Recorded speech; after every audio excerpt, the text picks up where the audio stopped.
하나님 말씀은 전도서 7장입니다. 산 자는 이것을 그의 마음에 둘지어다.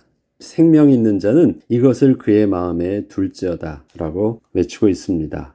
성경은 하나님의 백성에게 지혜로운 자가 되라고 분명하게 가르치고 있습니다. 어떻게 사는 것이 지혜로운 삶인지도 전도서와 잠언을 통하여 아주 상세하게 설명을 하고 있기도 합니다. 그러나 성경은 지혜를 구원을 얻는 믿음으로 증거하고 있지는 않습니다. 지혜롭게 사는 것과 믿음 있는 삶을 산다는 것은 분명히 다른 것입니다. 우리는 지혜와 믿음을 구분할 수 있어야 합니다. 지혜는 가르침을 받으면 유익한 것이지만 믿음은 하나님의 은혜를 받아야 하는 것입니다. 배워서 가르쳐서 될 일이 아니라 전적인 하나님의 구원의 은혜가 필요한 것입니다. 전도자는 결국 지혜의 삶도 지나보면 그것도 헛된 것이란 사실을 분명하게 증거합니다. 지혜는 분명 삶을 유익하게 하며 지혜를 가지고 있는 자를 살게 하지만 결국 지혜도 이 땅에 있는 유한한 것이기에 영원한 절대 가치는 될 수 없기 때문이었습니다. 이처럼 지혜와 믿음은 분명 서로 구분이 되지만 그렇다고 해서 믿음과 삶이 따로 구분되어 살 수는 없습니다. 그것은 죄로 부패한 인생은 지혜를 지혜답게 사용할 수 없기 때문입니다.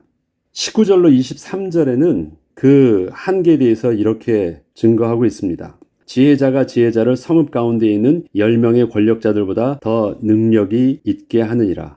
이것은 무슨 말입니까? 한 사람의 지혜가 10명의 권력자들보다 강력한 그 힘을 나타낼 수 있는 비밀이 있다고 합니다. 그런데 선을 행하고 전혀 죄를 범하지 아니하는 의인은 세상에 없기 때문이라고 또 그 다음에 바로 말하고 있습니다. 무슨 말입니까? 아무리 지혜를 가지고 있어서 선을 행한다 할지라도 그에 가지고 있는 인간의 본래의 모습은 뭐예요? 죄성 있는 인간이란 그 한계를 명확하게 말하고 있습니다. 뛰어난 지혜를 가지고 있는 자도 결국 그 안에 있는 죄성은 그가 하나님 앞에서 올바르게 의인으로 살 수 없는 한계를 가지고 있음을 분명하게 말하고 있는 것입니다. 또한 사람들이 하는 모든 말에 내 마음을 두지 말라. 그리하면 내 종이 너를 저주하는 것을 듣지 아니하리라. 너도 가끔 사람을 저주하였다는 것을 내 마음도 알고 있느니라. 이게 사람의 죄성에 대한 부분들을 겉과 속이 다른 것을 분명하게 말하고 있습니다. 지혜가 있다라는 것은 믿음이 있거나 구원을 얻었다는 사람, 의롭거나 하나님 앞에서 올바른 사람이라는 개념하고는 분명히 다른 것입니다. 솔로몬은 그것을 분명히 알고 자기는 좀 다르게 해보려고 이렇게 해보려고 했대요. 그것이 뭐냐면 내가 이 모든 것을 지혜로 시험하며 스스로 이르기를 내가 지혜자가 되리라 하였으나 지혜가 나를 멀리하였도다. 뭐예요? 나는 사람의 죄성을 알기 때문에 이것을 지혜를 가지고 극복해보려고 했는데 자신도 여전히 그 한계를 벗어나지 못했대요. 지혜가 나를 멀리하였대요. 그것은 그 다음에 더 설명하겠습니다. 솔로몬은 이러한 인간의 죄성을 어느 정도 지혜를 가지고 통제를 해보려 했었다고 합니다. 그러나 자신도 그렇게 지혜롭게 살지 못했다고 합니다. 지혜가 자신을 멀리했다는 것이었습니다. 죄로 부패한 인간의 문제는 지혜를 모르는 문제가 아니라 그렇게 살 수 없는 문제였던 것입니다. 자기가 깨닫고 자기가 가르쳤는데 자기는 그렇게 못했어요. 몰라서 못하고 있는 것이 아니라 그렇게 못한대요. 이런 말 있죠. 물건을 훔치면 나쁜 일이야. 그런데 나 하고 싶어. 그러면 어떤 거예요? 무지의 문제가 아닌 거거든요. 그 마음과 생각을 따로 놓는 거예요. 왜 그렇습니까? 인간에 가지고 있는 죄성 때문에 그렇습니다. 근데 그 죄성은 성경은 분명히 본질상 진노의 자녀이기 때문에 그렇다는 것입니다. 그 안에 분명히 주인이 따로 있기 때문이래요. 하나님을 떠난 인간은 그 안에 마귀가 주인 노릇하고 있기 때문에 마귀의 종 노릇하는 인간은 그렇게 죄의 한계 속에서 벗어날 수 없음을 분명히 성경은 고발하고 있습니다. 하나님을 떠나 내가 왕 되어 잘 사는 인생도 분명 어느 정도는 지혜롭게 살 수 있습니다. 그것은 어느 정도 배움으로 가능한 부분이 있기 때문입니다. 그러나 본질상 진노의 자녀에게 속해 있어 허물과 죄로 죽어있는 인생에게 있어서 그 지혜는 결국 하나님을 대적하는 삶을 살게 할 뿐입니다. 지혜는 도구에 불과합니다. 그 지혜가 누구의 손에 들려 있느냐에 따라서 지혜는 하나님 앞에서 생명의 가치를 발휘하기도 하고 영원한 형벌의 저주를 얻게 하기도 하는 것입니다. 이 때문에 솔로몬은 전도자가 되어 지혜를 얻기 위한 가장 좋은 방법을 오늘 본문을 통해서 가르쳐 주고 있습니다. 그것은 모든 지혜의 근원을 얻게 하는 것입니다. 만물의 이치를 깨달으면 지혜를 얻을 수 있는 줄 알았어요. 그러나 만물의 이치보다도 그 이치를 창조하신 그 배후에 하나님을 먼저 하는 것이 진정한 지혜의 근원임을 그가 비로소 깨닫게 된 것입니다. 전도서 7장 1절로 4절은 그래서 이렇게 고백합니다. 좋은 이름이 기름보다 낫다. 뭐예요? 많은 사람에게 기억되는 이름, 호사유피 인사유명 그러죠? 사람은 죽어서 이름을 남긴다고 하잖아요. 그것처럼 인생이 의미 있게 사는 것은 자기만을 위해서 그렇게 즐겁게 사는 것보다 훨씬 나은 삶이에요. 죽는 날이 출생하는 날보다 낫다. 초상집에 가는 것이 잔치집에 가는 것보다 나으니 모든 사람의 끝이 이와 같이 됨이라. 결국 우리들도 그런 것을 보면서 인생의 끝을 볼 수 있다라는 것, 그것을 자꾸 스스로가 인식한다라는 것은요, 사람들에게는 굉장히 유익한 것이래요. 산자는 이것을 그의 마음에 둘지어다. 우리의 산자의 삶도 영원하지 않다는 것을 계속해서 그 초상집에 가면 죽는 것을 보면 계속해서 인식할 수 있기 때문에 그것이 지혜롭게 하는데 굉장히 중요하다는 것입니다.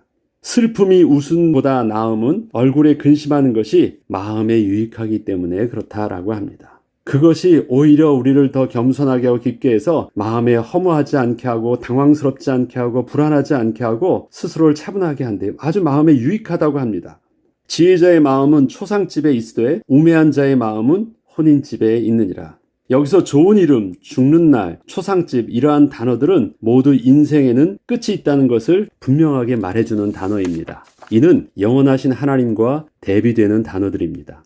전도자 솔로몬은 이런 단어들이 비록 모든 사람이 생각하기도 싫어하는 단어들이고 그 일들이지만 이와 같이 의도적으로라도 사람의 끝을 보고자 노력하는 것이 지혜를 얻는 방법이라는 것이었습니다. 영원하신 하나님을 인식하게 될 때 유한한 자신의 인생을 이렇게 정확하게 볼 수 있기 때문이었습니다. 결국 솔로몬이 전도서를 통해서 계속 반복해서 사용하고 있는 헛되고 헛되다는 그 표현은 단지 자신이 살아온 인생을 후회한다는 의미만을 전달하고자 한 것은 아니었습니다. 아무리 이 땅에서 옳게 살아왔다 하더라도 그것이 영원할 수 있는 것은 아니다라는 것을 그렇게 전하고자 한 것이었고 영원하신 하나님을 바라볼 수 있도록 한 것이었습니다. 만약에 이것을 우리가 오해하여 잘못 받아들이면 우리는 솔로몬의 실수를 반면교사 삼아 나는 그렇게 헛된 인생을 살지 않아야 하겠다는 다짐만을 하게 됩니다. 그런데 솔로몬이 헛되다고 하는 그 일들에 대하여 그 반대 입장을 우리가 취하면 그것이 헛되지 않은 인생을 사는 방법은 아닌 것입니다.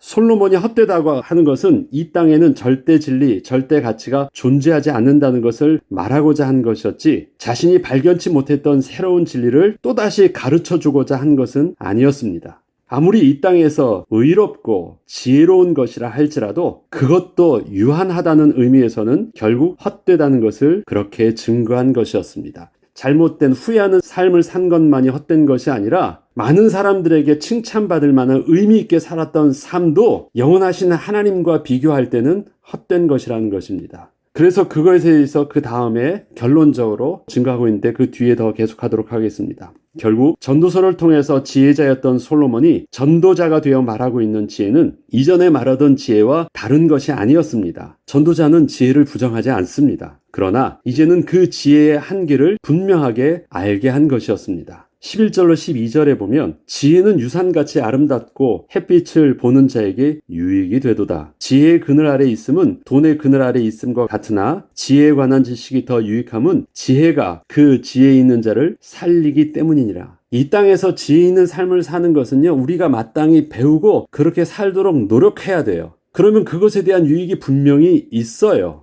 이것을 가르쳐야 하는 것이고 배워야 하는 것이에요. 그러나 그것에 절대적 가치를 두어서는 안 되는 것, 이렇게 말합니다. 그렇기 때문에 전도자는 다음으로 지혜를 대하는 올바른 방법을 제시합니다. 지혜는 분명 삶을 유익하게 하는 것이지만 그 지혜는 거룩하신 하나님을 아는 지식과는 분명 구분이 되어야 한다는 것입니다.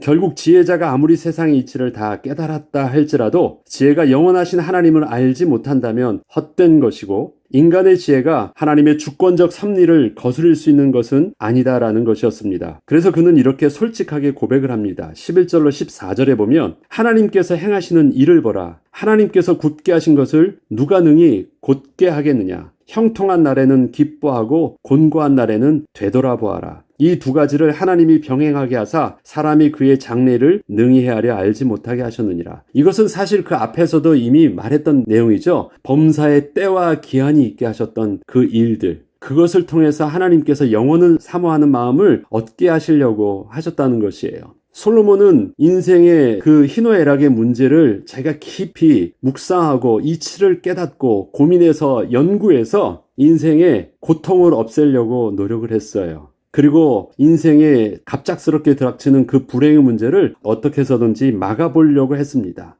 그래서 지혜를 얻고자 했어요. 그러나 그것은 그렇게 얻을 수 있는 것이 아니래요. 하나님이 이 두 가지를 일정하지 않게, 이치라는 것은 어떠한 원리가 있잖아요. 근데 인생에 일어나는 우리의 사건과 문제들은 그런 이치로 분석할 수 있는 원리가 없다는 것이에요. 왜라고 했을 때 합리적인 이유를 딱 들어주면 그 다음에는 그 문제를 대처할 수 있는데 답이 없어요. 그런데 알고 보니까 그것은 하나님이 일부러 그렇게 하신 것이래요. 만물을 이치 있게 창조하시고 그렇게 멋지게 운행하게 하셨던 하나님께서 우리의 삶을 그렇게 이해할 수 있도록 해놓지 않으셨대요. 일부러 그렇게 하셨대요. 그것은 알지 못하게 하신 것이랍니다. 왜 그렇습니까? 하나님을 경외하게 하시는 그 이유가 거기 있다고 하시는 것이래요. 그래서 하나님의 주권적 섭리는 거스릴 수 있는 것이 아닙니다. 그것은 지혜로 접근할 부분이 아닌 것이에요. 솔로몬은 그것을 어떻게 접근했습니까? 지혜로 접근했어요. 지혜를 가지고 이 답을 얻으려고 했어요. 그런데 점점 깨닫게 된 것이 있습니다. 지혜를 통해서 하나님께서 자기에게 맡겨주시고 감당해야 될 일들과 그 다음에 지혜를 통해서 하나님을 깨달아야 하는 것들, 그것을 구분하게 된 것이, 그게 명확해진 거예요. 이전엔 잘 몰라서 자기가 너무너무 힘들어했는데, 이처럼 지혜는 만물의 이치를 따르는 것이라 가르침을 받는 것이 아주 유익합니다. 그러나 하나님을 믿는 믿음은 그렇게 스스로 지혜를 얻듯이 배우는 것이 아니라 하나님을 경외함 속에서 오는 말씀의 순종함이 필요합니다. 순종한다라는 것은요, 권위자가 말씀하실 때 그렇게 받아들이는 것입니다. 내가 이해하고 납득하고 그렇게 받아들이고 이런 말이 아닙니다. 하나님의 주권 앞에 무릎을 꿇는 것입니다.